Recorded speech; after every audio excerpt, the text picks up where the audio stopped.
On the morning of August 4th, 1998, a 49-year-old woman named Charlotte Waits rushed around her kitchen in Lynette, Alabama. She reached past her husband Barry, who was washing the dishes at the sink, and she grabbed a coffee mug from the cupboard. It was a Tuesday morning, and they were both getting ready for busy days at work. Charlotte was a school administrator, and Barry was the acting mayor of the small town of Lynette, a very tight-knit community of about 9,000 residents. And as Barry left the sink to go grab his briefcase from the dining room, Charlotte, who was pouring herself some coffee, reminded him that she had a hair appointment later that morning, and also that she'd be home later than usual because she had a meeting with her attorneys that afternoon. So Charlotte was unfortunately in the middle of a legal battle with her cousin Wayne over the inheritance from her late uncle's will. The uncle had left a lot of valuable land to Charlotte, but Wayne thought that he deserved some of that land too. So basically, he was contesting the will, and today was the day that Charlotte, Wayne, and their attorneys were going to meet and attempt to hash it out. Barry asked Charlotte if she had decided what she was going to say at this meeting.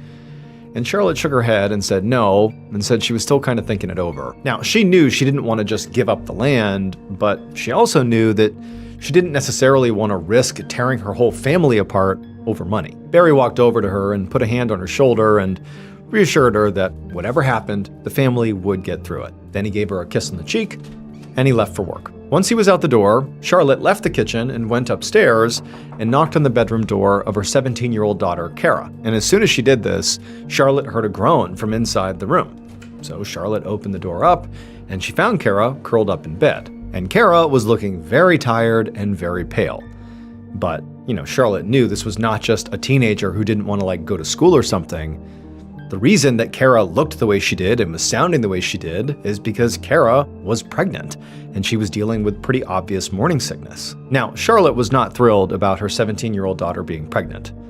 But more than that, she was especially not thrilled because she absolutely hated Kara's boyfriend, Dave Reed. Dave drank and got into trouble with the law, and he just was not the kind of guy Charlotte wanted her daughter around. At one point, before Kara was pregnant, Charlotte and Barry had forbid her from seeing Dave. They said, "You cannot date him."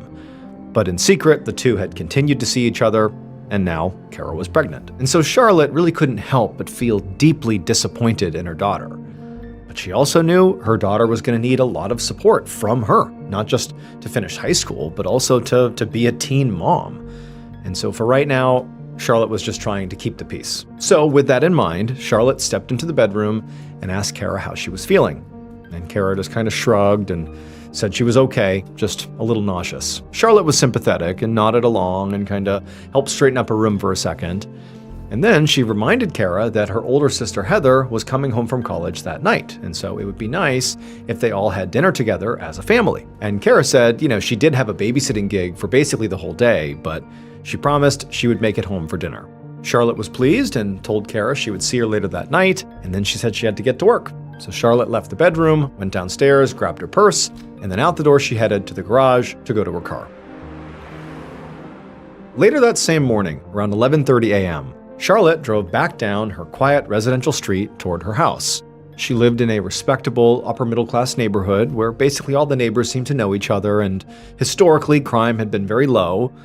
Although recently there had been a string of robberies in the area, which had some people on edge, but for the most part, Charlotte and her family felt safe in their home. Charlotte was having a pretty hectic day. She'd had a very busy morning at work, and then she'd gone to the salon for a haircut, and pretty soon she had to get back to the office for a few more hours before her afternoon meeting with her cousin Wayne and all the lawyers. However, Charlotte never really liked how her hair looked right after leaving the salon.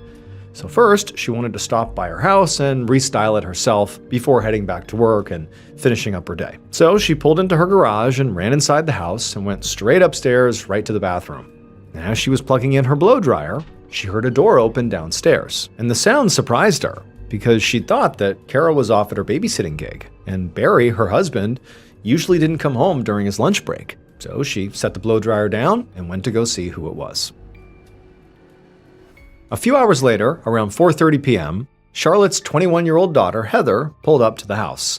She'd just arrived from college, which was located a few towns away, and she was excited to see her parents and sister when they all got home from work that night. But as Heather parked her car in the driveway, she noticed something odd. She saw the garage door was open and her mom's car was parked there.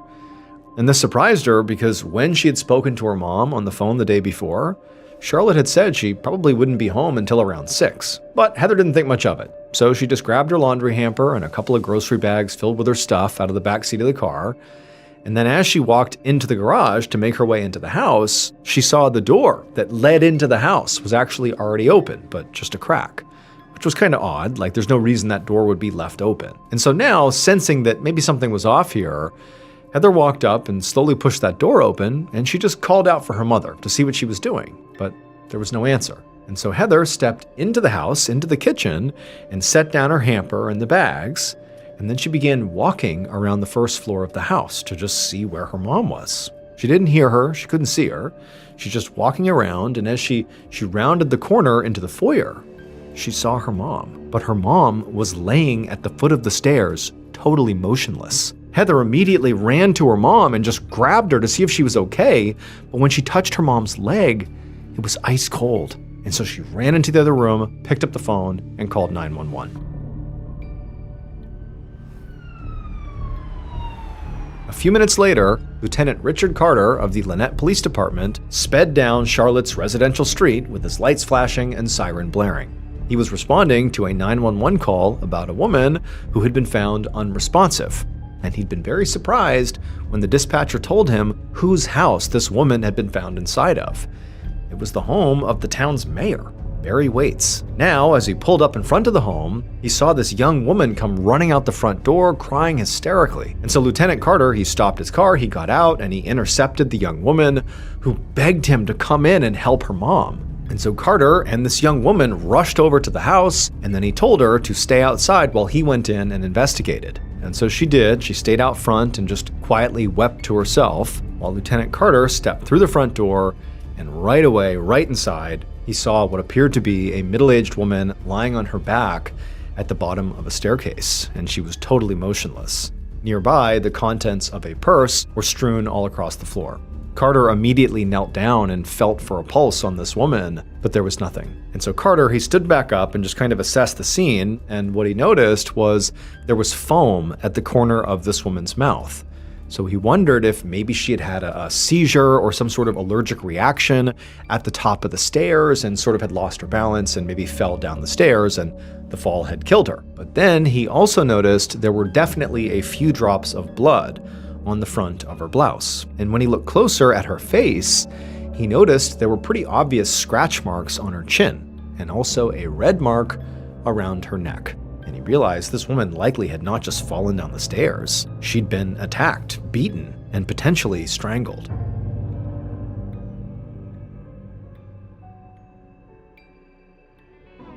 If you're hiring, you want a candidate who is passionate about your role, but you can't get that insight from a resume unless you post your job on ZipRecruiter.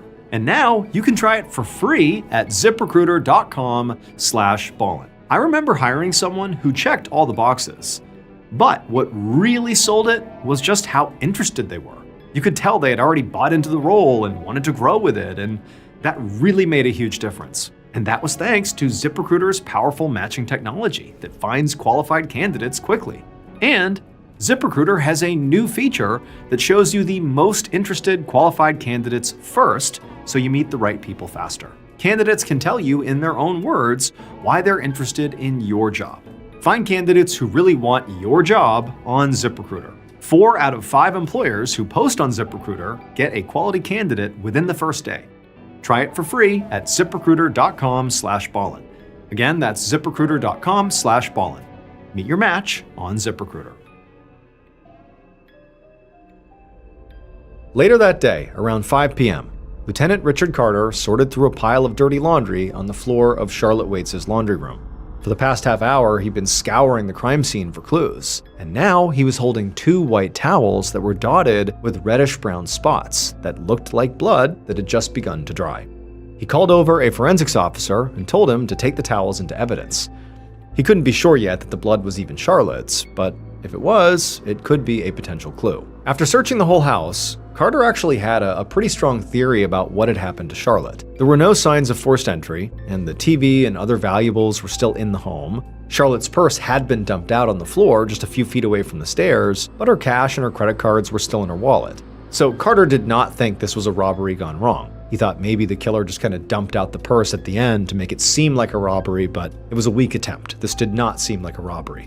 What this seemed like, at least to Carter at this point, was that Charlotte had been intentionally killed by somebody that she knew. But just then, Carter heard commotion by the front door, and so he went to go see what was going on, and he saw there was a man out on the doorstep literally being physically held back by two forensics officers. And then after a second, Carter recognized who it was.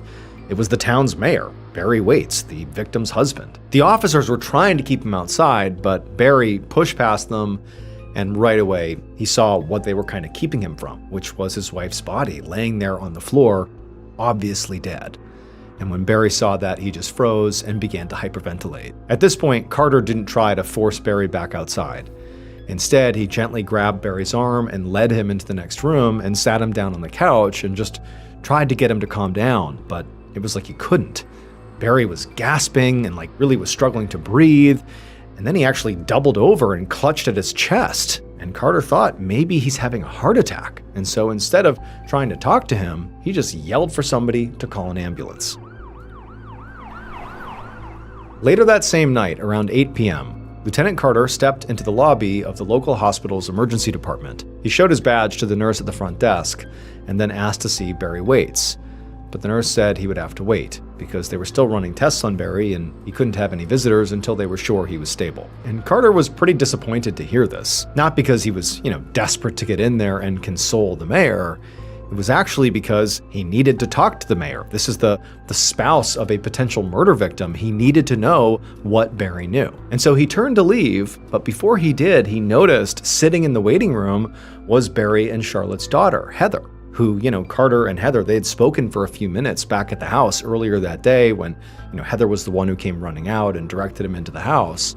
They had spoken a little bit, but Carter thought, what, if I can't talk to Barry, maybe I can talk to Heather. Maybe she's calmed down enough that we could have a real conversation right now. And so he walked over to her. As Carter approached, Heather looked up and definitely recognized who he was and sort of gave off body language that it was okay for him to come and sit down. And so Carter, he walked over, he sat down next to her, and he saw there was actually another girl, a teenager, who was sitting next to Heather, and Heather quickly turned and pointed to her and said this was her younger sister, Kara. Lieutenant Carter nodded and introduced himself to Kara, and then he asked both women, how was their dad doing? And Heather said that the doctors so far believed he was not having a heart attack, that it was likely a panic attack, but they were going to monitor him overnight just to be sure. Both of the girls seemed very upset. They had tears in their eyes, they both appeared to be in shock, they hadn't done anything suspicious, really. But Carter knew he couldn't just rule them out as suspects yet, he had to really ask them some pointed questions. So he took out his notebook, and as delicately as he could, he began asking them some questions. So by this point, Carter's officers had already learned that Charlotte had left her work around 11 a.m. that morning, and it was not until about 1 p.m. that her coworkers called her house because she had not come back to work, and they said there was no answer. And so that meant the murder had likely taken place sometime between 11 a.m. and 1 p.m. So with that in mind, Carter asked Heather and Kara where they'd been that morning and afternoon, with a focus on 11 to 1. Kara told him she'd been babysitting all day, and Heather said she'd been at her school, her college, which was 30 miles away, until around 4 p.m. that afternoon when she had left to drive to her parents' house. At some point, Carter asked both of them if they had any idea if there was someone out there who might have had a grudge against their mother, or who might have wanted to hurt their mom, or who might have, been happy if something happened to her. And the girls immediately shook their head and said, absolutely not. There was no one. Their mom was awesome. Everybody seemed to like her, and they were a happy, normal family. There was no issues they knew of. Carter jotted all this down in his notebook, and his plan was to check out the daughters' alibis as soon as he got back to the station.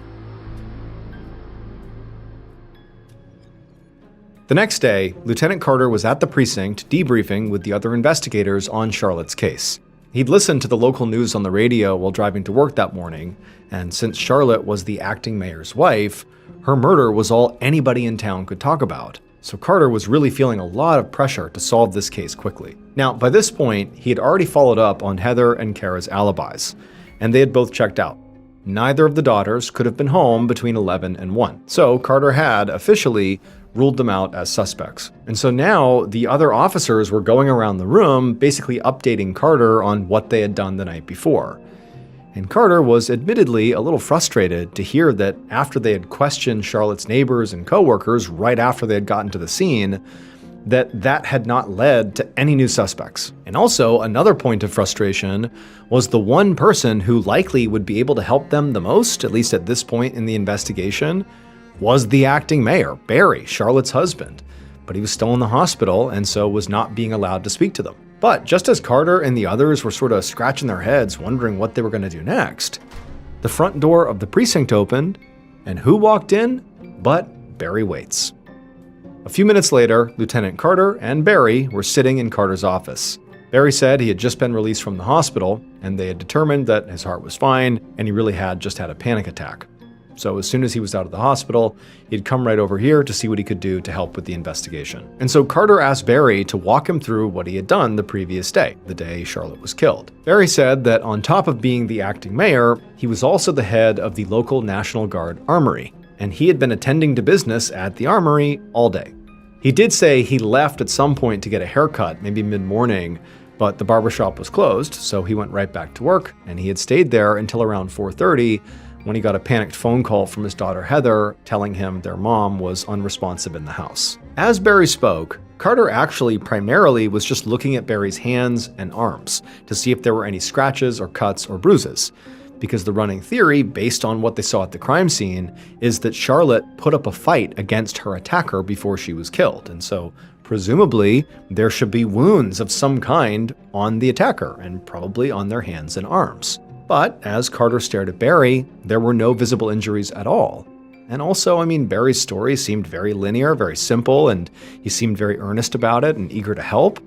And so, Carter couldn't just jump to conclusions and assume that Barry was, telling the truth and that he was not a suspect here. But Carter's first impression was that Barry was telling the truth. At some point, Carter kind of shifted the conversation and asked Barry if he had any idea about who might have wanted to hurt his wife. And Barry said, yes, he did. There were actually two people who would definitely benefit from Charlotte being dead. He said the first person was this guy named Dave Reed, who was actually their daughter Kara's boyfriend. He said that he and Charlotte had tried to stop Kara from seeing this guy because he was kind of a bad guy, but the teens had kept sneaking around, and eventually Dave had gotten Kara pregnant. And so Barry wondered if maybe Dave had gone over to sort of confront Charlotte, to maybe demand to be able to see Kara, and things got out of hand. Carter grabbed a pen and he wrote down Dave's full name. Then he asked about the second person who had been a problem with Charlotte. He explained that his wife and her cousin were in the middle of this contentious dispute over an inheritance. In fact, he said Charlotte had been scheduled to meet with Wayne and their attorneys the same day that she was killed. And when he heard this, Carter sat up in his chair because he thought to himself that the timing here could not be a coincidence. The cousin was suddenly his top suspect. The following day, Carter walked into an interrogation room at the Lynette police station, and he sat down across the table from two people, Wayne Rice and his attorney. When Carter had called Wayne to set up this meeting, Wayne had responded by saying he would not say a word without his lawyer present. And this made Carter pretty suspicious because during this very brief phone call, Carter had never even suggested to Wayne that he was a suspect in his cousin's murder. So when Carter sat down with Wayne and his lawyer, he pretty much leaned right in and grilled Wayne. He wanted to know what was going on with this inheritance. Wayne said he knew that his contesting their uncle's will had caused a lot of problems within the family. But he said that he hadn't wished any harm on Charlotte. And in fact, she'd been his best ally at the time of her death. Carter asked him to explain what he meant by that. And Wayne said that the last time he spoke to Charlotte, she seemed to be in favor of giving him some of the land that their uncle had left to her. According to Wayne, Charlotte had said she was really upset about the family being torn apart over money, and she felt like keeping all the land for herself was just not worth it. And when Carter heard this, he was pretty surprised, because Barry had made it sound like Charlotte had no intention of giving up the land to Wayne, like that wasn't even an option.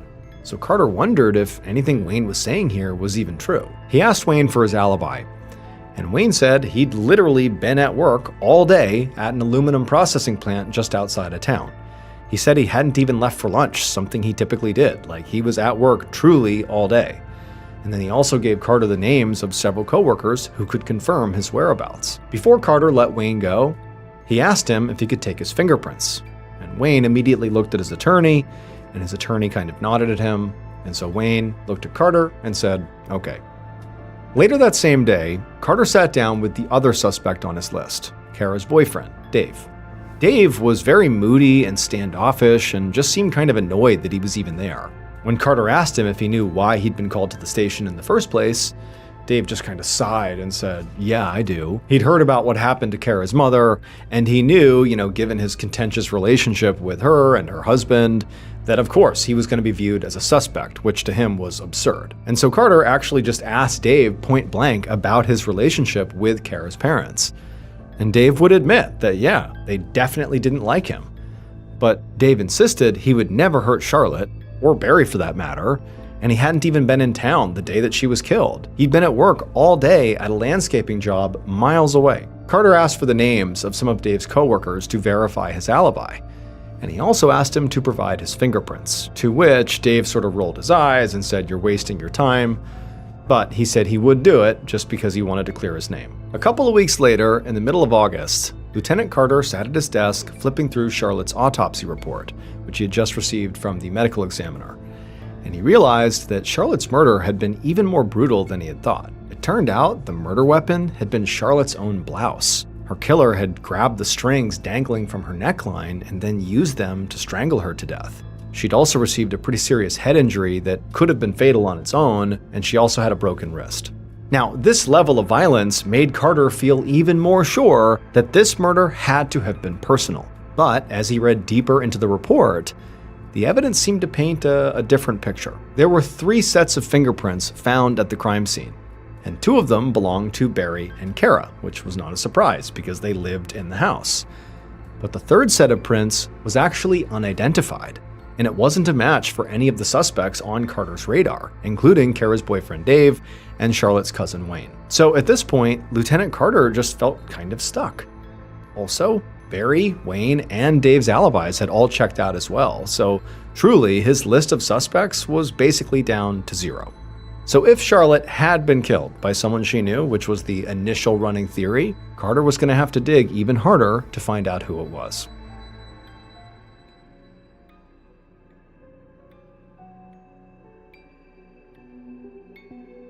In October of 1998, so a couple of months after Charlotte Waits was killed, Lieutenant Carter walked into the Lynette Police Precinct right as the desk sergeant was hanging up the phone. The sergeant stopped Carter and told him they had just gotten yet another call on the Charlotte Waits tip line. And before the sergeant even explained what the caller had said, Carter felt dread building in the pit of his stomach. Ever since the police had set up this tip line for information on Charlotte's murder, it had been flooded with calls basically every day. But rather than all these tips helping with the case, the tip line had actually just slowed the investigation down because Carter and his team had to take time to follow up on every single one of these leads, even though most of them were just rumors and conspiracy theories. By this point, from all these tips, they'd looked into a young man who lived on the same street as Charlotte and who had a history of robbing houses, but he had an airtight alibi. They'd also investigated another local man who'd strangled his girlfriend in a similar way to how Charlotte was attacked, but he also had an alibi.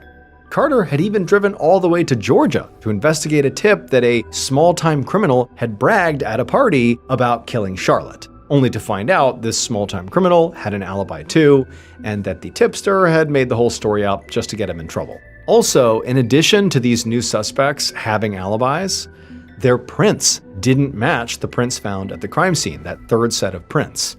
But sort of adding more confusion to this was an expert told Carter that actually it seems like those 3rd prints could belong to a child, and so maybe were totally unrelated to the murder. And so now, as Carter looked over at this desk sergeant who was getting ready to tell him about whatever call he had just had, Carter just braced for more bad news, because all these tip calls were basically bad news. And when the desk sergeant spoke, it was more bad news. The sergeant said this call wasn't even a tip at all. A local woman had just called in to complain about the lack of progress. And as difficult as it was for Carter to hear that now, in addition to the pressure he was feeling, that locals were literally spamming the hotline just to complain about him, that was bad. But Carter also understood their frustration. because he was actually feeling just as upset as everybody else in town. But after running into nothing but dead ends here, he was out of ideas. And he had a feeling in his gut that unless something major changed soon, this case, unfortunately, was going to go cold. Fast forward about 3 years to one morning in 2001. On this day, Lieutenant Carter was working at his desk when he heard a familiar sound. The precinct's tip line was ringing yet again. After that initial wave of tips on the Charlotte Waits case, the case had completely stalled out for a couple of years. It was basically cold. Carter had ultimately been reassigned to other cases, and Charlotte's family had just sort of been forced to move on without any sort of closure. Kara had her baby, and Heather graduated college and was, working a real job. And Barry had also basically moved on with his life. He had gotten remarried and was still very much in politics. And in fact, just the previous year, he'd run for a term on city council. However, during that election cycle, Barry's opponent had publicly accused him of killing his wife, Charlotte. And even though he had no actual evidence to support his accusation, aside from the fact that he had a dream about it, all the attention from these accusations had totally reinvigorated the case, and calls had once again begun flowing to this tip line. However, just like before, the vast majority of these tips were just wild theories and gossip. But that particular day, when the desk sergeant who manned the tip line opened up Carter's office, Carter looked up and saw he was visibly excited, like whatever he had just heard on the tip line actually mattered. And before Carter could even ask him, what'd you hear? The desk sergeant said he had just spoken to 2 tipsters who clearly had some real information that they wanted to share that was going to blow this case wide open.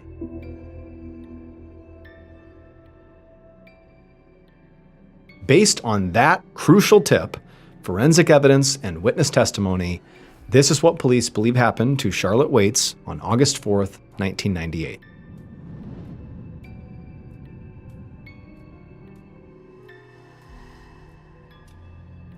Around 11:30 a.m., the killer pulled up outside of Charlotte's house and right away recognized Charlotte's car in the garage.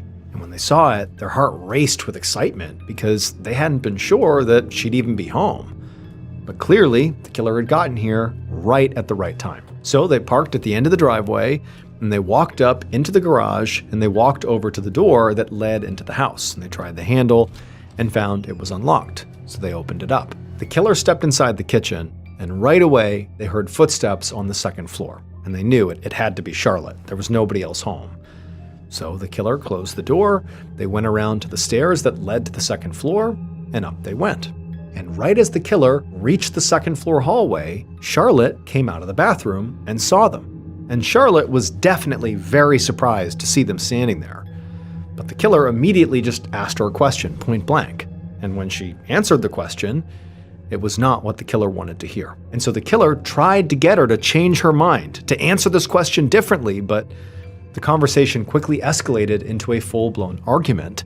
And then the killer just totally lost their temper and hit Charlotte across the face. Blood immediately began pouring out of Charlotte's nose, and kind of stunned, she just kind of stepped back and went back into the bathroom to grab a towel to blot her face with it. Now at this point, the killer knew they had crossed a line.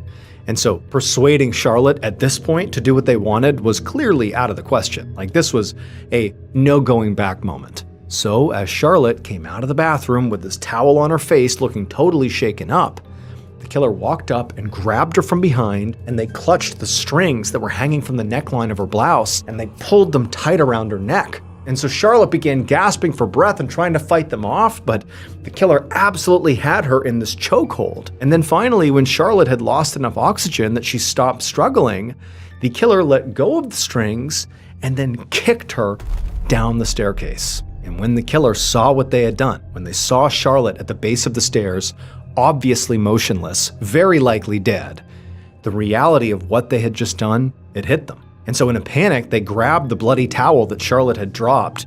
She was using to blot her nose, but she had dropped it on the ground. They grabbed that, and they rushed down the stairs and kind of cleaned up the rest of the blood on Charlotte's face, and then dumped the towels in the laundry room. Then they grabbed Charlotte's purse off the table and kind of scattered its contents on the floor near her body, hoping the police would think this was a robbery gone wrong. And then after that, they fled the house, got back in their car, and hurried back to work at the National Guard Armory before anyone even noticed they were gone. The killer was Lynette, Alabama's mayor and Charlotte's own husband, Barry Waits.